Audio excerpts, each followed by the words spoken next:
hablar de la gestión del riesgo de inundación.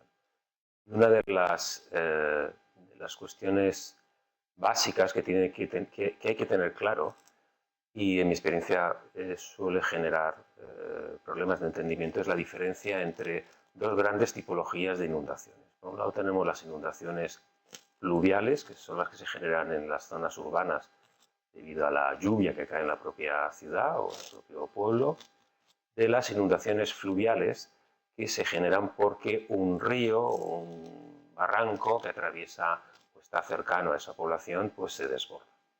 La diferencia desde el punto de vista de la gestión o de las emergencias o de la autoprotección es totalmente diferente. Los niveles de protección para las inundaciones pluviales son más bajos y se resuelven fundamentalmente con drenaje urbano, mientras que las inundaciones fluviales son mucho más graves de magnitud y requieren otro tipo de soluciones. O, por ejemplo, en el caso de una inundación pluvial, pues tiene sentido bajar al parking subterráneo y sacar fuera el coche, en la medida que hay tiempo para hacerlo. Si entra agua en el parking va a ser con caudales normalmente pequeños, mientras que en una inundación fluvial no tiene ningún sentido sacar el coche de una zona peligrosa para el coche a llevarlo a la calle, que también va a ser peligrosa para el coche.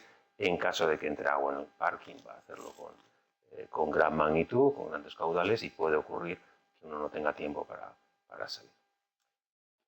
Y hecha esta distinción, que creo que es importante de la tipología, bueno, una simplificación de las tipologías de inundaciones, lo segundo es distinguir entre peligrosidad de inundación y riesgo de inundación.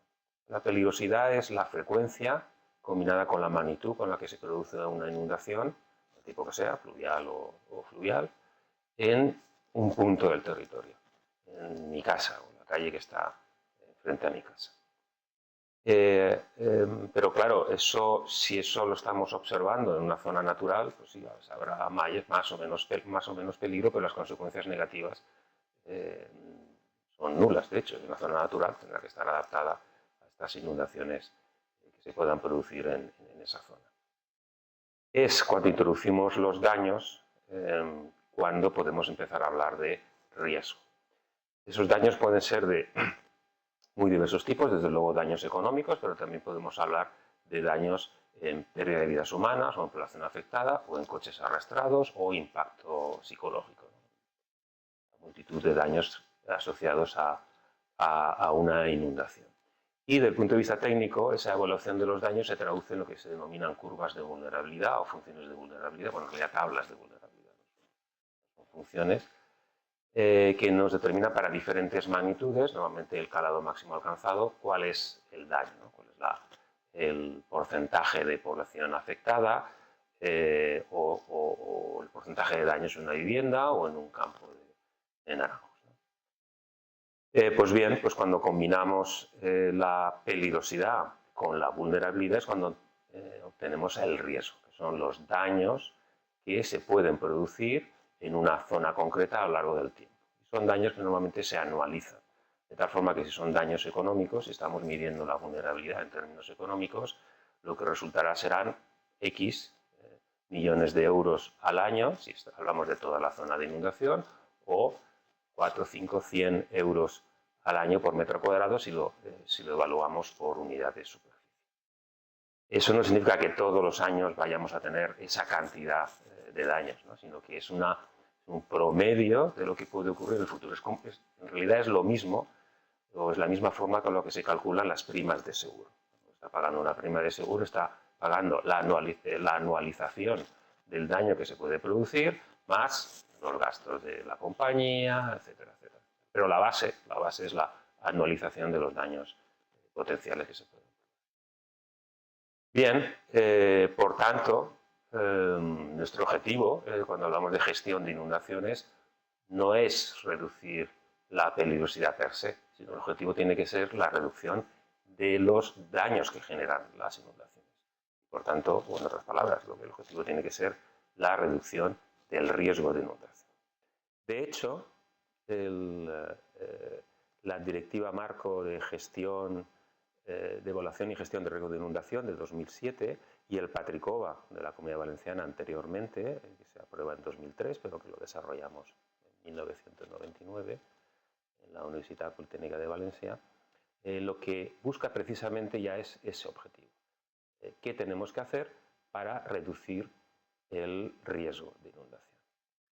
Y eso lo podemos hacer realmente reduciendo la peligrosidad o reduciendo la vulnerabilidad, o las dos cosas a la vez.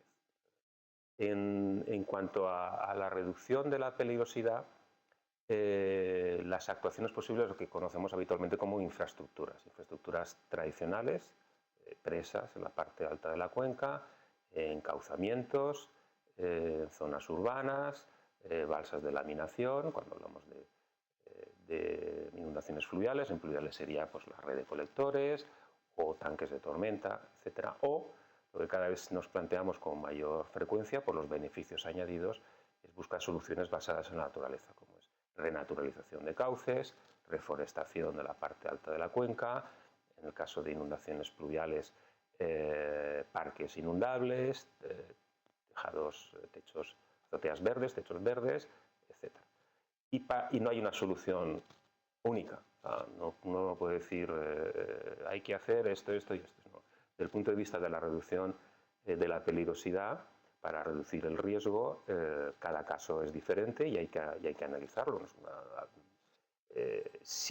A veces hay que hacer sí o sí presas, ¿no? O en otros casos no es necesario la construcción de presas adicionales. Por ejemplo, en el caso de la ronda del Poyo y Pozalet, en la solución que se ideó, que se planificó hace ya bastante tiempo, no hizo falta la construcción de una presa en Cheste. Se pudo resolver mediante lo que ahora llamamos soluciones basadas en la naturaleza, mediante renaturalización, zonas de sacrificio, reforestación en la parte alta, y donde no cabían los cauces, una renaturalización nueva de cauces o corredores verdes, pues se planteaba pues, encauzamientos tradicionales. No cabe el problema de la renaturalización o de los corredores verdes, que la ocupación de espacio es algo mayor.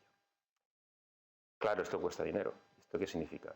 Significa dos cosas. Que tenemos ante unos presupuestos estatales o regionales limitados, hay que priorizar las actuaciones y en todo caso buscar las actuaciones que puedan ser más eficientes en la reducción del riesgo, al menos en términos económicos, en términos no económicos en población afectada, por ejemplo.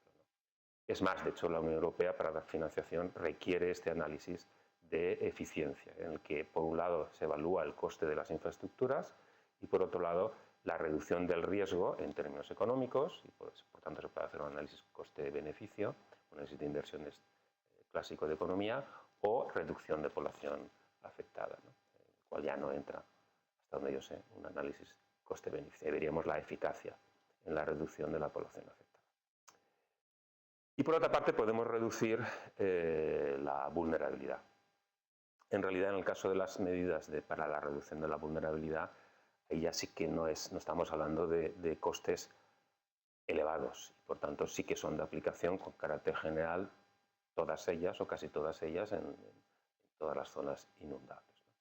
Y para mí, yo creo, y para mí, para todos los expertos, la estrella es la zonificación de usos a través de la planificación territorial.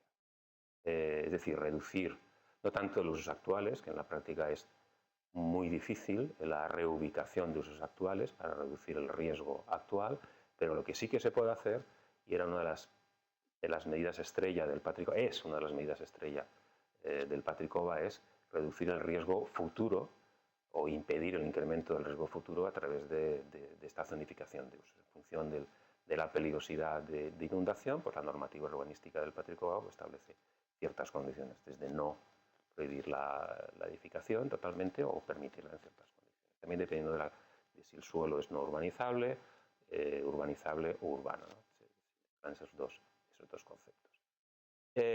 Con diferencia esta es la mejor medida. Aunque también hay que reconocer que normalmente las zonas inundables son zonas atractivas para el establecimiento de actividades humanas o de industrias o de agricultura, porque los suelos son más fértiles, porque se encuentran en zonas más fácilmente comunicables, etc., ¿no? Hay muchos motivos y es complejo el guardar un equilibrio entre lo que se debe hacer y lo que se puede hacer desde el punto de vista de unas escalas económicas y sociales más grandes que que lo que pueda ocurrir en la propia zona de inundación. El resto de medidas que reducen la vulnerabilidad pues son, por un lado, tendríamos la adecuación de la edificación y las infraestructuras, de manera que los daños en caso de inundación sean lo menores posibles. Por ejemplo, en el Patricoba se establece la primera medida que en los edificios en zona inundable tienen que tener un acceso a las plantas bajas, un acceso a la planta superior, en este caso para reducir la pérdida de vidas humanas. Eso no impide la inundación, pero sí reduce las consecuencias negativas. Es lo mismo con las infraestructuras. Tienen que tener unos ciertos niveles de autoprotección, ¿no? en caso de inundación.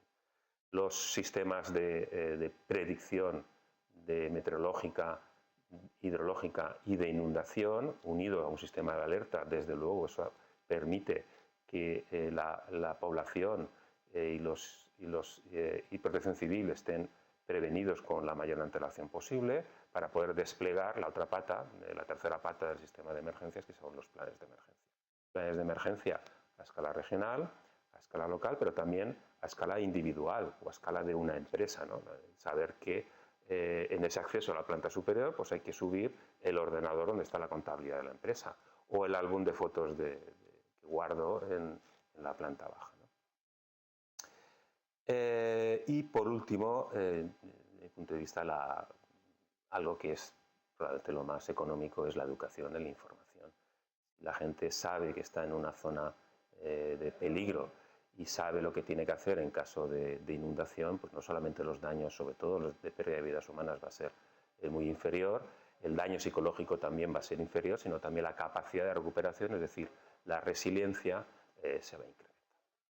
En definitiva, yo creo que como conclusión, realmente los expertos sabemos lo que hay que hacer, cómo hay que hacerlo, y el problema es tener una decisión política para llevar adelante las actuaciones de menor coste, como son las actuaciones no estructurales, y poner la financiación y la priorización de las actuaciones estructurales para reducir realmente el riesgo futuro en las zonas inundables.